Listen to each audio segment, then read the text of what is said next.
Mayor, Vice Mayor, members of City Council, there are no pending items to report on. Thank you. This concludes our regular agenda. We now move to non-agenda speakers, and we have Mr. James Boyd. And sir, you have 5 minutes.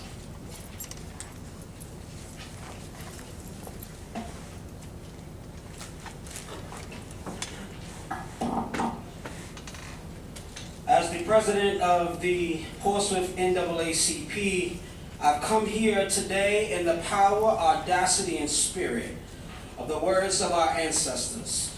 God of our weary years, God of our silent tears, thou whom hast brought us thus far along the way. I'm quickly reminded in this moment of the biblical principle in the book of Mark that says, what profit a man to gain the whole wide world and lose his soul? Dr. King, in that same spirit, said of the civil rights movement to the sanitation workers that we have come here today to redeem the soul of America and lay down the burden of hate. Now I say to you today that what profit a city to gain business and development and apartments, the whole world, and not have an answer to senseless crime in neighborhoods? What profit a city to gain the whole world and still not have the answer to children eating lead in complexes around this city that is affecting their ability to learn and socially engage? What profit a city to gain the whole world and lose the moral soul of its community? You have destroyed the moral consciousness of this city by forcing an agenda whose mission is to diminish voices in the black community. And we know the tactic. You use willing faces and you use black officials to disguise and hide behind the truth. You did it when it came to the prosecution of Dr. Martin Whitaker, where you tried to separate this man from his family, all because he didn't go along just to go along. Then you did it there with Tanya Chapman, the constructive firing of Tanya Chapman when she was diversifying the department, removing Todd Thursby and disciplining the president of the FOP. You found a willing vessel to have her removed. Then you send out Angela Green, the interim chief, to try to deceive this community by saying there's no racism in the police department, and everybody who has eyes understands that racism still yet abounds. You're trying to create confusion in the Black Minority Association by creating a war between current black officers and retired black officers. You use us again in the General Assembly to try to pass a bill with the underlining the struggle of black families in this community.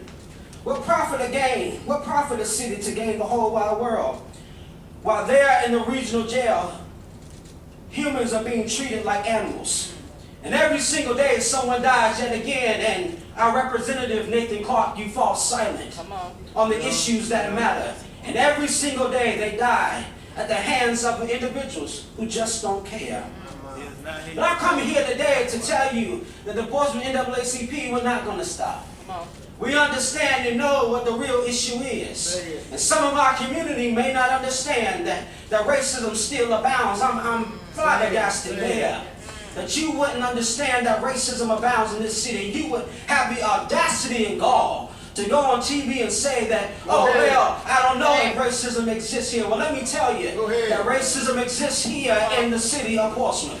All you have to do is ask one of us in this room who've been pulled over by a police officer, who have skin like I do, and still don't understand why that we have unjustly been treated in this country. All you have to do is understand that children in communities all around this city still suffer at the hands of an education system that you just tonight decided to fund. But we know that that's ploy in politics. It's not moral courage. It's not standing up for what's right. So we know the truth. And let me tell you this, it's only a matter of time. It's only a matter of time before you'll stand before an investigative body and under oath stand for what you've done. It's only a matter of time. And I can tell you right now that we will not stop. We will not stop until, like Dr. King said, till righteousness rolls down like a mighty stream. I'm telling you now, You've done the worst thing. Come on. You've awakened the consciousness of this community. And we're going to ensure, Yes. until justice is served, that you and all those who try to perpetuate and destroy black leadership in this community will be held accountable. Come on. Thank you. And those of you who are in this community, listen to me now. Those officers who are in the department, who are yet still suffering, listen to me now. Hold tight. Hold tight. The time has come. Justice will come. Yes. Just last a little while longer. We promise you this. The time will come where those who did this to the chief Come on. will be held accountable Come for their on. actions. Hey, hey. Well, Thank you. Thank you. The next speaker is Pamela Copel. Ma'am, you have 5 minutes. See if I can get up. I am certainly not going to be as impassioned. And so, my name is Pam Clopel, and I'm at 501 Elizabeth Place. Mayor Rowe, Vice Mayor Lucasburg, and members of council. I'm representing the Board of People for Portsmouth tonight, and many of the members who contacted me or commented on our Facebook page. People for Portsmouth endorsed, supported, and worked for the election and re-election of 6 of you for council because you promised to be transparent. You promised to agree to listen to the requests of the citizens of Portsmouth. You did that immediately by changing the time limit of speakers from 3 to 5 minutes. It was a breath of fresh air. We were all delighted.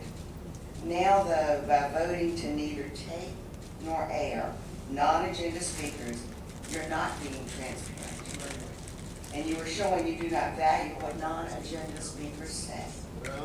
You are preventing other citizens from knowing the concerns of the citizens with sufficient courage to speak to council. You're also missing a very teachable moment. If a non-agenda speaker is rude, crude, disrespectful, you have a sergeant at arms to take that person out.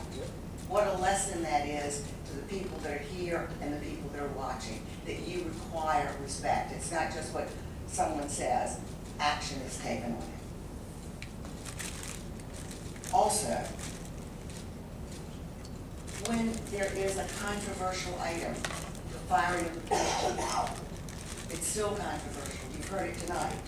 Have you ever thought of maybe educating the public by letting them know that the crime rates are out of sight? Homicides are up 60% from this time in 2018. And in 2018, homicides were up 23% from 2017. Robberies are up 31%. The number of people shot have been increased by 23%. Rape is up 12%. And we know constantly on High Street when you go out to dinner, you are barraged by homeless people trying to get money from you that makes your experience very uncomfortable. Thank goodness that Chief Angela Green has requested that the state police assist Portsmouth officers in efforts to reduce violent crime beginning in May. That's pretty sad that we have to do that. But if you would educate the people, and I know Bill Moody, I know Elizabeth Simmons has corrected people when they say the wrong thing. It's a wonderful teachable moment. On the issue of level funding for the schools, has anyone ever thought about the declining attendance rates of 250 kids per year? You multiply that times 4 years, you've lost 1,000 students. So do we need more staff? Nobody says we don't need to raise teacher salary. Do we need more staff? Do we need to reorganize what's going on in the school system? And this is a way you can inform the viewing public and the people here about the attendance and drop of attendance in the school system. Non-agenda speakers have also brought to you ideas and suggestions. You have acted on some of those. I've seen it, I've watched it on television. Others in the audience may have the same issues and can learn how to handle these because they've seen other people come and speak to you as a non-agenda speaker. And you have the city manager connect that person with someone to solve the problem. Again, it's a teachable moment that you're missing if you do not take and do not air non-agenda speakers. Thank you, Vice Mayor Lucasburg, Councilman Glover and Battle for voting against the motion for no longer to tape or air non-agenda speakers, you did the right thing. You lived up to your promise of transparency and valuing the citizens of Portsmouth. People for Portsmouth once again to be proud of the candidates we endorsed because they promised transparency and they promised to respect the voices of the citizens of Portsmouth. People for Portsmouth's board respectfully request that you retake your vote to no longer tape and air non-agenda speakers. Since my presentation is not being taped or aired, People for Portsmouth will place our request to you on our Facebook page, which has 4,042 followers, and we will send it to over 1,000 people on our email list. Again, we respectfully ask you to do the right thing and retake the vote. Thank you. Thank you, Tom. The next speaker is Louis Gibbs, Jr. And sir, you have 5 minutes.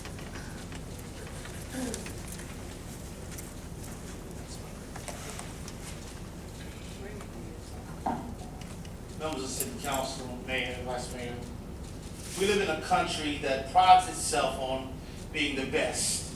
It seeks to rule everything and proclaim manifest destiny as the ultimate assignment of its future. We live in a country that seeks to win, win, win, even if it means take, and keep down, down, down.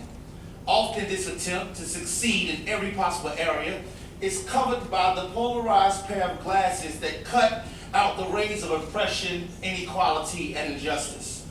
We have, on one hand, privileged members of this city who sees things as peachy keen and cool and feel that the Portsmouth Negroes have it all good, that they have everything that they need, that things are equitable. You place us in positions of authority, then control our hands. And when they get out of pocket, you orchestrate moments of dismissal. It was done to Dr. Whitaker and most recently former Chief Chapman.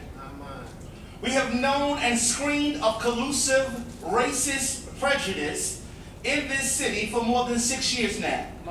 And now we stand in the shadows of an FBI investigation that seeks to call these concerns to the stand. And while last week Mayor Rose says, I don't know of any investigations, and I believe that it's false and that it's rumors. Yesterday, the Portsmouth NAACP met with the FBI about the investigation, and while we cannot go into the details, we are certain that it is hunting season. He also said that he doesn't see a race problem. But after this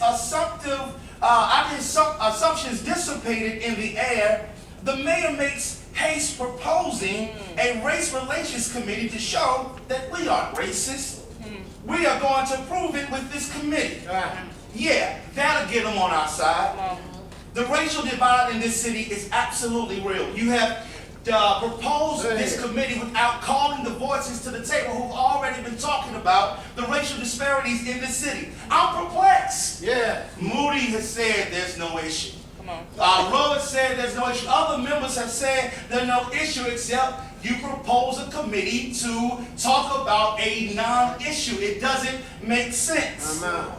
Why would you propose that? If you think there's racism at work in this city, you should go ahead and stop it. You want to allocate $50,000 for programs, but want to invest in what we have. We have rundown recreation centers in our neighborhoods. Our playgrounds and our play parks are rusting and decaying. Our school teachers are migrating to other districts because you didn't want to give them funds. While I would like to believe that you care to see this system eradicated, I have to lean more to the evidence history has presented and deem this as just another reactionary attempt to silence and appease. You are on notice and the clock is ticking. It's a new day and we will not go away. Gratitude for the budget, but it's still not enough. You're not going to wait us out. We will not be hung by the nooses of politics and prejudice. Racism in this city will be torn down, forced out, and replaced by hearts of people who actually care. At some point, we have to step back into the intentional living that the progenitor of all creation has mapped out for us, and that is unity and reconciliation. It would seem, though, that after years of doing the same things, white supremacy and privilege would find some new tricks. Enough of the reactionary sleights of hand that seek to pacify the hunger and thirst for righteousness, equality, and justice. Enough of the attempts to lull us to sleep with pretty notes of promise. No longer will the hearts that groan for justice, fair, equitable treatment, and righteousness chop at the bit for your dangled, lab-created hope carrots you put before us, and we are not stupid. You want us to believe you. You want us to believe you're not propagators of oppression and racism. Then do this for me. Take some of that committee money and remove the Confederate monument from the Times Square that you said you would. Award more contracts to black developers, because beyond your belief that there's no disparities, we know there are. Do something about the black and white bodies dropping in the Hampton Roads Regional Jail. Turn the government-funded meth labs into real rehab centers. And on May 14th, make sure you unanimously approve the informally approved $2.6 million to fund our schools without condition, and then step down. We did not conclude our executive session, and so we need a motion to go into executive session. Is there a motion? I move to go into closed meeting pursuant to Virginia Code subsection 2.2-3711 8.3 for the purpose of discussing the disposition of real property where discussion in an open meeting would adversely affect the bargaining position or negotiating strategy of the public body, specifically regarding casino development, and B, pursuant to Virginia Code subsection 2.2-3711 8.8 for the purpose of consultation with legal counsel employed or retained by the public body regarding specific legal matters requiring the provision of legal advice by such counsel specifically regarding the Portsmouth Police Department. Is there a second? Second. We have a motion and a second. Any discussion? Ready for the question? All in favor of the question? Please vote yes. Opposed, no. We will go into closed session in 1 minute. We will come out when we're finished and adopt the certification. And then we'll adjourn this meeting. We're in closed, and we'll go to a council conference room.